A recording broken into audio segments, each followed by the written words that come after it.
로마서 12장 1절에서 8절까지의 말씀을 제가 봉독하겠습니다. 그러므로 형제들아, 내가 하나님의 모든 자비하심으로 너희를 권하노니 너희 몸을 하나님이 기뻐하시는 거룩한 산 제물로 드리라. 이는 너희가 드릴 영적 예배니라. 너희는 이 세대를 본받지 말고 오직 마음을 새롭게 함으로 변화를 받아 하나님의 선하시고 기뻐하시고 온전하신 뜻이 무엇인지 분별하도록 하라. 내게 주신 은혜로 말미암아 너희 각 사람에게 말하노니 마땅히 생각할 그 이상의 생각을 품지 말고 오직 하나님께서 각 사람에게 나누어 주신 믿음의 분량대로 지혜롭게 생각하라. 우리가 한 몸에 많은 지체를 가졌으나 모든 지체가 같은 기능을 가진 것이 아니니 이와 같이 우리 많은 사람이 그리스도 안에서 한 몸이 되어 서로 지체가 되었느니라.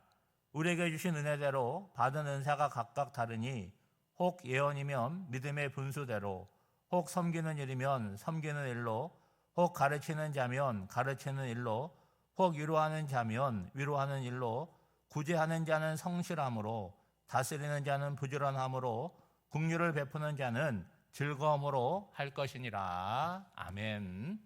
새로운 달 10월을 맞이하였습니다. 하나님의 은혜가 여러분 삶 가운데 늘 함께 하시기를 주님의 이름으로 축복합니다. 오늘 12장 말씀은 굉장히 중요한 말씀이에요. 그러므로라는 접속사로 시작이 됩니다. 그러니까 앞에 나와 있는 내용을 전제로 해서 그것을 이해했다라고 생각을 하고 오늘 본문의 말씀을 얘기하는 거예요. 그러면 그러므로라고 하는 것은 어떤 말씀을 전제로 하느냐? 로마서 1장부터 11장에 나오는 모든 내용을 그러므로로 받는 거예요. 어떤 이야기를 했습니까? 복음이란 무엇인가? 복음에 대한 이론에 대해서, 교리에 대해서 말씀을 해 주었습니다. 그러니까 그러므로 이제 복음에 대한 이해를 갖고 있으니까 어떻게 하라는 것입니까? 지식으로만 갖고 있지 말고 복음으로 삶을 살아야 된다라는 말씀을 이제 12장부터 시작을 하는 거예요. 그러니까 이 12장을 기점으로 해서 로마서는 앞부분은 뭐예요? 이론에 관한 거를 얘기하고 있고 12장부터는 실천에 관한 이야기를 하고 있습니다. 여러분, 신앙생활을 우리가 하는데 신앙생활을 잘한다는 게 뭐냐? 일상 가운데 말씀을 읽는 거죠. 그리고 예배의 자리에 나와서 하나님께 정성껏 예배를 드리는 것입니다. 별 문제가 없어요. 그런데 문제를 찾자면 이런 거 아니겠습니까?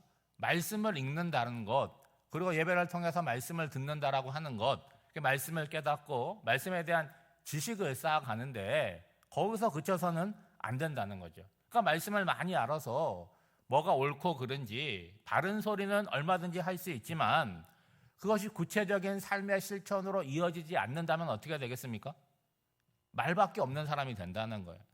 예수님의 비유를 보면 무화과 나무가 있는데 잎사귀만 무성하게 된 거죠. 잎은 굉장히 무성해요. 그러면 뭘 기대하겠습니까? 그 안에 열매가 있을 거라고 기대하는데 정작 삶의 실천과 내용이 없으면 열매가 없고 잎사귀만 많은 그런 인생이 될 수 있다는 거죠. 그러니까 결국 말씀을 읽는다, 예배를 통해서 하나님께 예배를 드린다라고 하는 건 뭐예요? 그 이후에 삶으로서의 예배, 말씀의 실천으로서의 삶을 하기 위해서 우리가 말씀을 읽는 거죠. 그래서 가장 우선적인 것이 뭐냐? 오늘 1장을 보시면 예배를 이야기하고 있습니다. 여러분, 예배는요, 신앙생활의 가장 중요한 내용이며 어떻게 보면 예배 하나 잘 드리는 것만으로도 훌륭한 신앙생활을 할 수 있는 거죠. 그런데 어떤 예배입니까? 바울이 얘기하는 예배는 그냥 예배가 아니라 영적 예배를 드려라 라고 얘기하고 있습니다. 왜 영적인 예배일까? 우리가 주일날 예배를 드릴 때 예배의 부름을 인도자가 읽지 않습니까? 성경 말씀, 시편 말씀을 읽기도 하는데 그 후에 읽는 말씀이 요한복음 4장 24절 말씀이에요. 하나님의 영이시니 예배하는 자는 영과 진리로 예배할지니라 라고 말씀하고 있어요. 왜 영적인 예배를 드리냐? 하나님이 영이시기 때문에 그러는 거예요. 여러분, 하나님이 영이라고 하는 거는 간단하게 말하면 여러분 예배의 자리에 나와서 예배를 드리는데 누구에게 예배를 드립니까? 하나님께 예배를 드리는데 하나님은 우리 눈에 가시적으로 보이지 않으시잖아요. 그렇죠? 보이지 않는 분에게 예배를 드리는데 우리는 육체를 가진 몸이니까 몸이 나와서 예배를 드리는데 몸만 나와 있는 것이 아니라 우리의 마음, 우리의 영이 하나님을 온전하게 예배해야 된다는 거죠. 그렇다면 영적인 예배는 어떻게 드리느냐라고 할 때 바울은 이렇게 얘기합니다. 너희 몸을, 우리가 몸이 나와서 예배를 드리는데 하나님이 기뻐하시는 거룩한 산 제물로 드려라 라고 얘기하고 있어요. 여러분, 예배는 보는 게 아니잖아요. 예배 보러 가는 게 아닙니다. 예배 드리러 가는 거예요. 여러분, 뭘 예배를 통해서 드립니까? 우리의 몸이 나와 있어요. 우리의 시간을 하나님께 드리는 거죠. 또 예배 가운데 우리가 기도를 드리기도 합니다. 또 찬송을 드리기도 하죠. 또 뭘 드립니까? 우리가 가장 중요하게 생각하는 물질도 구별하여 하나님께 드립니다. 많은 것들을 드리는 것 같지만 그 정도 수준의 예배가 아니라 뭘 드리라는 거예요? 우리의 몸을 드리라라고 그렇게 말씀하고 있죠. 여러분, 몸을 드린다는 건 뭘까요? 우리의 몸을 어떻게 드리는 것입니까? 그러면 이제 쉽게 생각할 때에 뭐 봉사하라는 것인가? 뭐 헌신하라는 것인가? 그렇게 생각할 수가 있어요. 여러분, 내 몸이 있어요. 우리 몸입니다. 이 몸은 가치 중립적인 거잖아요. 이 몸으로 뭘 할 수 있어요? 선한 일을 할 수가 있어요. 그럼 사람들이 뭐라 그럽니까? 착한 사람, 선한 사람이라고 얘기하겠죠. 이 몸으로 악한 일을 저질러요. 사람들이 뭐라 그러겠습니까? 아유, 저거 못 쓸 사람이다. 그렇게 판단을 받지 않습니까? 그렇다면 영적 예배를 드린다라고 하는 건 우리 몸을 어떻게 만드느냐? 하나님이 기뻐하시는 거룩한 산 제물로 만들라는 거예요. 이게 무슨 얘기냐? 어렵다는 거죠. 여러분, 산 제물이라고 하는 거는 바울이 처음 사용하는 표현입니다. 여러분, 제물이라고 하는 거는 목표가 뭐예요? 죽여서 드리는 것이 살아있는 제물은 없는 거예요. 여러분, 이거를 이해하려면 구약의 제사, 번제 이거를 이해하셔야 되는데 하나님께 제사를 드릴 때는 왜 드리는 것입니까? 본인이 우리가 죄인이기 때문에 드리는 거죠. 여러분, 죄라고 하는 건 언제나 그 대가는 죽음입니다. 생명이에요. 근데 우리는 목숨이 하나밖에 없으니까 내가 죽을 수 없으니까 대용물을 갖고 나오잖아요. 뭐 비둘기를 갖고 나오는 사람도 있을 거고 보통 뭐 양 같은 걸 갖고 나오겠죠. 그리고 하나님 앞에서 내가 갖고 있는 죄를 그 짐승에게 전가시키는 거예요. 그렇죠? 그러니까 내 죄가 어디로 옮겨지는 거예요? 그 제물로 드리는 짐승에게 옮겨지는 거예요. 그리고 그의 생명을 끊어가지고 이렇게 하나님께 번제로, 제물로 드리게 되는 거죠. 여러분, 이게 하나님께 드리는 구약의 제사의 원리 아닙니까? 그 제물이 죽음으로 인해서 내 죄가 용서를 받는 거예요. 문제는 뭐냐? 이런 것들이 반복되다 보면 죄에 대해서 무뎌진다는 거예요. 그러니까 뻔히 죄인지 알지만 마음속에 어떤 생각을 갖는 거예요? 양 한 마리 바치면 되지. 죄가 좀 크다. 어떤 이득을 많이 취하는 것이 있는데 신앙적으로 꺼림직해요. 그러면은 뭐 하면 되는 거예요? 내 큰맘 먹고 소 한 마리 잡으면 되지. 그러니까 하나님께 제사 드리는 걸 어떤 방식으로 이해하는 거예요? 마치 벌금을 내는 방식으로 그렇게 죄와 타협하게 된다는 거죠. 그러니까 너희 몸을 제물로 드리라는 것은 뭐냐라고 할 때 그러면은 짐승 죽이지 말고 너가 죽으라 하는 거냐? 그게 아니라는 거예요. 그러니까 다시 말해서 습관적이고 반복적으로 하나님께 제물을 죽여서 바치는 걸로 우리가 할 뭐 의무나 이런 거를 다 했다고 여기지 말고 우리 자신이 하나님 앞에서 어떠한지를 바르게 세워야 된다는 거예요. 그러니까 나랑 짐승이랑 분리해가지고 하지 말고 너 자신이 하나님께 바쳐진 살아있는 제물로서 깊이 고민하고 깨닫고 삶을 바꿔야 된다. 그 말씀을 하는 거죠. 그러면 여러분, 영적 예배를 드렸다라고 할 때 그걸로 끝나는 게 아니잖아요. 앞서서도 말씀드렸지만 말씀을 읽었다, 예배를 드렸다 하는 것은 그 태도와 그 자세로만 끝나는 게 아니잖아요. 뭘로 나타난다는 거예요? 삶의 예배로서 삶을 살아가는 모양으로 나타난다는 거예요. 그럼 내가 영적 예배를 드렸느냐 안 드렸느냐는 뭘로 판단이 되겠습니까? 여러분, 2절 말씀을 보셔야 되는 거죠. 그러니까 바른 예배를 드렸다라고 한다면 그 사람의 일상의 삶에 바르게 변화가 나타나야 되는데 이렇게 말하고 있지 않습니까? 너희는 이 세대를 본받지 말고 오직 마음을 새롭게 함으로 변화를 받아 하나님의 선하시고 기뻐하시고 온전한 뜻이 무엇인지 분별하도록 하라. 여러분 굉장히 좋은 말씀이고 아멘 해야 되는 말씀인데 실제로 이 말씀은 어때요? 살아내기에는 불가능할 만큼 어려운 말씀이라는 거예요. 이런 삶을 살아내기 위해서 우선되는 건 뭐라는 거예요? 하나님 앞에 바른 예배, 영적인 예배, 내 삶을, 내 몸을 드리는 그런 예배를 통해서 이 힘을 얻는다는 거예요. 여러분, 예배를 통해서 항상 확인해야 되는 건 뭐냐? 하나님이 누구시냐를 우리가 생각해야 되는 거죠. 그리고 하나님 앞에 나와 있는 나라는 존재는 하나님 앞에 어떤 존재인가, 이 의식이 있어야 되는 거죠. 먼저 여러분, 이 세대를 본받지 말라고 하는데 여러분 다 이해하시잖아요. 근데 왜 어렵습니까? 마치 물고기에게 너 물 묻히지 말고 살아라 이렇게 얘기하는 거가 똑같잖아요. 여러분, 이 세대 속에 우리가 살아가는데 어떻게 본을 받지 않을 수 있겠습니까? TV를 보고 유튜브를 보고 사람 살아나가는 거 보고 뉴스 보고 하면 그게 별개가 아니잖아요. 내가 그 속에 살아가는데 어떻게 그 본받지 않고 살아갈 수 있을까? 방법은 하나밖에 없잖아요. 정신을 똑바로 차려야 되잖아요. 세상 흘러가는 대로 이곳에 편성하고 저곳에 편성해서 목소리를 담지 말고 신앙적으로 올바른 가치관을 가지고 살아가야 된다는 거예요. 다시 말하면 생각 없이 살지 말고 생각하고 고민하며 살아가야 된다는 거죠. 여러분, 마음을 새롭게 하고 변화를 받으라고 하는데 여러분 저절로 되는 게 아니잖아요. 우리는 계속해서 말씀을 공급받아요. 예?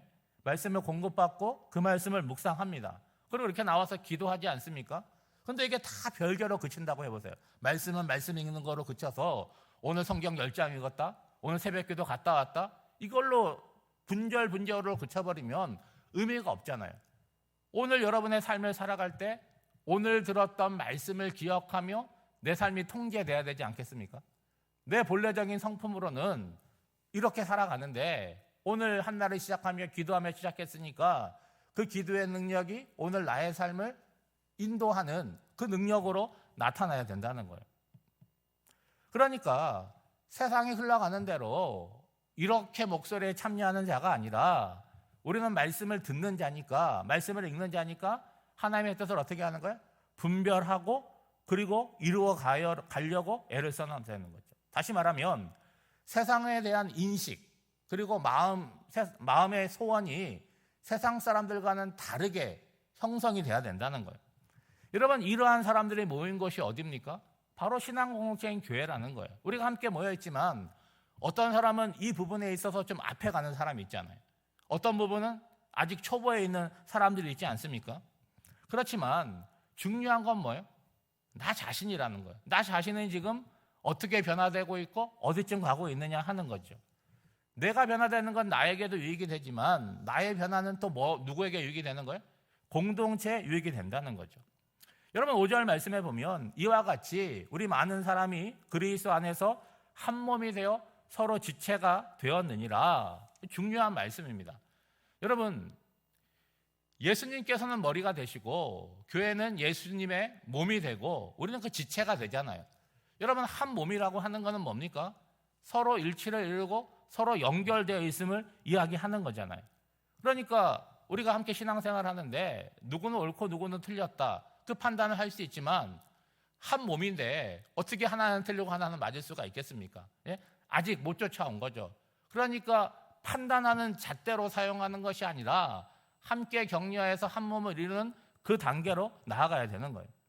여러분, 6절 이하를 보면 하나님께서 우리에게 주신 은사가 다 다르다는 거예요. 은사만 다릅니까? 키도 다르고 얼굴도 다르고 고향도 다르고 생각하는 것도 다르고 믿음도 다르고 다 달라요. 똑같은 사람이 없습니다. 특별히 은사를 얘기하자면 우리 각자가 갖고 싶은 은사가 있잖아요. 그렇죠? 그런데 그런 은사를 누가 갖고 있는 분이 계세요. 그러면은 그분의 은사가 굉장히 커 보이고 부러워 보이고 자기 자신을 보면 나는 신앙생활 하지만 한참 못 미치는 것 같고 내 은사는 별것 아닌 것 같다는 생각이 드는 거예요. 그런데 하나님께서 모든 사람들에게 우리 각자가 모든 모습이 다른 것처럼 주신 은사도 다르다는 거예요. 그러면 한 몸이라고 하는 것, 한 공동체라고 하는 건 뭐예요? 각각 은사를 받았는데 누가 잘하냐 그 경쟁하는 것이 교회가 아니잖아요. 난 이거를 잘하지만 저 사람은 저거를 잘해요. 그게 뭐 하는 거예요?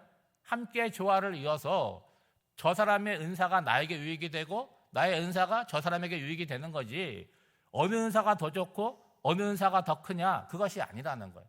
우리 각자가 받은 모든 은사가 하나님 보시기에 다 좋은 것이고, 그런 것들이 연합하여서 하나님의 교회를 세워가고 이루어간다는 거죠. 중요한 것은 뭐냐? 남이 받은 은사는 의미가 없어요. 내가 받은 은사를 귀하게 여기고 방치하고 썩히지 말고 활용하게 되면 그 은사가 어떻게 되는 거예요? 풍성하게 된다는 거죠. 그러면 나에게도 유익이 되지만 내가 한 몸을 이루는 이 공동체에게도 유익이 되는 거죠. 여러분, 그 은사들이 쭉 나오는데 보세요. 나오는 표현을 보세요. 믿음의 분수대로 하라는 거예요. 여러분, 나에게 준 만큼, 나의 분량만큼 하는 거죠. 여러분, 8절에 보면 성실함으로, 부지런함으로, 즐거움으로 하라고 그렇게 권면하고 있죠. 여러분, 오늘 이제 새로운 달 10월의 첫날입니다. 여러분, 새해 시작한 지가 얼마가 안 된 것 같은데 벌써 10번째 달을 맞이해요. 여러분, 올 한 해 어떻게 살아가고 계십니까? 오늘 말씀을 기억하면서 하나님이 나를 부르셨다고 하는 것, 그리고 부르시면 뭐가 있다는 거예요? 항상 하나님의 소원과 목적이 있다는 거죠. 그러니까 우리가 살아가는 삶, 뭐 말을 하고 행동을 할 때 뭐가 나타나야 돼요? 우리가 믿는 하나님의 흔적이 삶에서 드러나야 된다는 거예요. 그러기 위해서는 오늘 1절에 나오는 것처럼 영적인 예배자가 되어야 하고, 그 능력이 어디서 나타나는 거예요? 예배 속에 나타나는 것이 아니라 우리가 일상을 살아가는 삶을 통해서 나타나야 되는 거죠. 그래서 세상에 여러분 10월을 살아가는데 여러분 주변에 여러분을 보는 사람들이 저분은 교회 다니는 사람, 예수 믿는 사람, 그 모양이 드러나는 저와 여러분이 되시기를 주님의 이름으로 축복합니다. 기도하겠습니다. 하나님 아버지, 9월 한 달을 은혜로 지내게 하시고 10월을 새롭게 맞이하게 하심을 감사드립니다. 주님의 말씀을 아는 데에 머물지 않고 한 말씀이라도 붙들고 실천하여 삶의 습관으로 자리 잡게 하옵소서. 주님께서 각 사람에게 은사를 주셨사오니 다른 사람과 비교하지 않고 주신 목적을 따라 사용하게 하시며, 그 은사가 나를 거룩하게 할 뿐만 아니라 공동체를 아름답고 조화롭게 세워가는데 사용되게 하옵소서. 오늘은 10월의 첫날입니다. 덥지도 춥지도 않은 좋은 계절에 우리의 마음을 하나님께 향하게 하고 자연을 통하여 나타내시는 하나님의 계시를 보고 듣게 하옵소서. 성도들의 가정과 직장, 사업장에 복을 내려 주옵소서.